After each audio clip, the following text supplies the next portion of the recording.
ಇವರು ಸೂರ್ಯ ತೇಜಸ್ವಿ ಸೂರ್ಯ ಮುಸಲ್ಮಾನರಿಗೆ ಎದೆಯಲ್ಲಿ ಸೀಳಿದ್ರೆ 3 ಲಕ್ಷ ಇಲ್ಲ ಪಂಚರ್ ಹಾಕೊಂಡಿರ್ತಾರೆ ಅಂತ ಪಾಪ ಅವ್ರು ಮಾತಾಡ್ತಾ ಇದ್ರು. ಅದಕ್ಕೆ ಅವ್ರಿಗೂ ಅರ್ಥ ಆಗ್ಬೇಕಲ್ಲ, ಅಲ್ಲೂ ಬಹಳ ವಿದ್ಯಾವಂತಿದ್ದಾರೆ, ಬುದ್ಧಿವಂತಿದ್ದಾರೆ, ಪ್ರಜ್ಞಾವಂತಿದ್ದಾರೆ ಅಂತೇಳಿ ಅಲ್ಲೂ ಕೂಡ ನಾವು ಕಾಂಟ್ರಾಕ್ಟ್ ಅಲ್ಲೂ ಕೂಡ ಪರಿಶಿಷ್ಟ ಜಾತಿ ಪರಿಶಿಷ್ಟ ಪಂಗಡದವ್ರಿಗೆ ಏನ್ ಮೀಸಲಾತಿ ಇಟ್ಟಿದ್ದೇವೆ ಹಂಗ ಅವರು ಕೂಡ ಒಂದು 4% ಮೀಸಲು ಇಟ್ಟು ಎಲ್ಲ ಮಿಕ್ಕಿದವ್ರಿಗೆಲ್ಲ ಅವ್ರಿಗೆಲ್ಲ ಒಂದು ಸಣ್ಣ ಮಟ್ಟದಲ್ಲಿ ಗ್ರಾಮೀಣ ಮಟ್ಟದಲ್ಲಿ ಏನು ಪಂಚಾಯತಿ ಎಲ್ಲ ಸಣ್ಣ ಸಣ್ಣ ಕೆಲಸ ಇದೆ ಆ ಕೆಲಸದಲ್ಲೂ ಕೂಡ ಅವ್ರಿಗೆ ಮೀಸಲಾತಿ ರೆಗ್ಯುಲರ್ ಇರ್ತಾರೆ,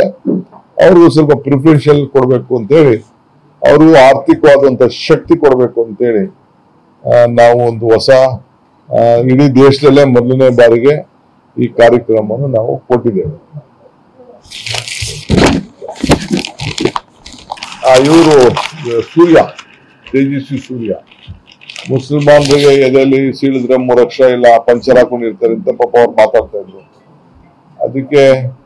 ಅವ್ರಿಗೂ ಅರ್ಥ ಆಗ್ಬೇಕಲ್ಲ, ಅಲ್ಲೂ ಬಹಳ ವಿದ್ಯಾವಂತಿದ್ದಾರೆ, ಬುದ್ಧಿವಂತಿದ್ದಾರೆ, ಪ್ರಜ್ಞಾವಂತಿದ್ದಾರೆ ಅಂತೇಳಿ ಅಲ್ಲೂ ಕೂಡ ನಾವು ಕಾಂಟ್ರಾಕ್ಟ್ ಅಲ್ಲೂ ಕೂಡ ಪರಿಶಿಷ್ಟ ಜಾತಿ ಪರಿಶಿಷ್ಟ ಪಂಗಡದವ್ರಿಗೆ ಏನ್ ಮೀಸಲಾತಿ ಇಟ್ಟಿದ್ದೇವೆ ಹಂಗ ಅವರು ಕೂಡ ಒಂದು 4% ಮೀಸಲು ಇಟ್ಟು ಎಲ್ಲ ಮಿಕ್ಕಿದವ್ರಿಗೆಲ್ಲ ಅವ್ರಿಗೆಲ್ಲ ಒಂದು ಸಣ್ಣ ಮಟ್ಟದಲ್ಲಿ ಗ್ರಾಮೀಣ ಮಟ್ಟದಲ್ಲಿ ಏನು ಪಂಚಾಯತಿ ಎಲ್ಲ ಸಣ್ಣ ಸಣ್ಣ ಕೆಲಸ ಇದೆ ಆ ಕೆಲಸದಲ್ಲೂ ಕೂಡ ಅವ್ರಿಗೆ ಮೀಸಲಾತಿ ರೆಗ್ಯುಲರ್ ಇರ್ತಾರೆ, ಅವ್ರಿಗೂ ಸ್ವಲ್ಪ ಪ್ರಿಫರೆನ್ಷಿಯಲ್ ಕೊಡ್ಬೇಕು ಅಂತೇಳಿ ಅವ್ರಿಗೂ ಆರ್ಥಿಕವಾದಂತ ಶಕ್ತಿ ಕೊಡ್ಬೇಕು ಅಂತೇಳಿ ನಾವು ಒಂದು ಹೊಸ ಇಡೀ ದೇಶದಲ್ಲೇ ಮೊದಲನೇ ಬಾರಿಗೆ ಈ ಕಾರ್ಯಕ್ರಮವನ್ನು ನಾವು ಕೊಟ್ಟಿದ್ದೇವೆ.